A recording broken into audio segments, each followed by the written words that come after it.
जय जगन्नाथ बंधुगण नमस्कार। मो चैनल को आपण मानक पुणी थे स्वागत जनाऊे। आज आम आलोचना करवा स्नान विषय। स्नान केते प्रकार थाए। स्नान दुई प्रकार थाए। गोटे हेउछि ब्रह्म स्नान एवं द्वितीयटी हेउछि देव स्नान। ब्रह्म स्नान कौन? ब्रह्म मुहूर्त ब्रह्म परमात्मा चिंतापूर्वक स्थान को ब्रह्मस्नान कहुए। एवं द्वितीय देवस्नान। देवस्नान क्या कहुए?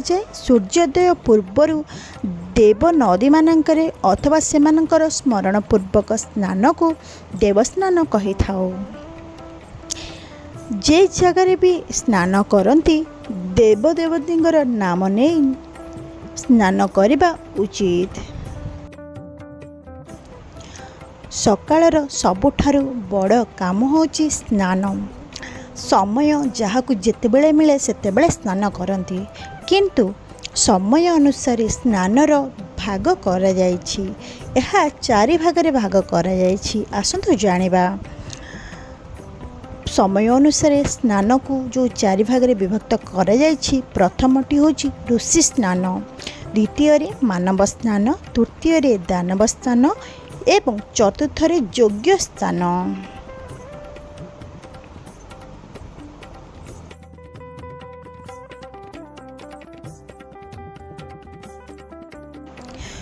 ऋषि स्नान विषय जानिबा। ऋषि स्नान हेउछि आकाशरे जेतेबेले तारा थिबा अवस्थारे किए स्नान करती तेबे ताहाकु ऋषि स्नान कहा जाए। मानव स्नान।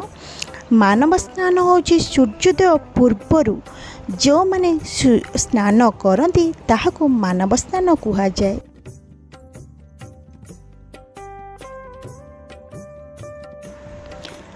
दानव स्नान। दानव स्नान हेउछि सूर्योदय परे चा जलखिया खाई किछि खाई सारी जो स्नान करती 8टा 9 कर जाउथिबा स्नान को दानव स्नान कहा जाए। सरे योग्य स्नान।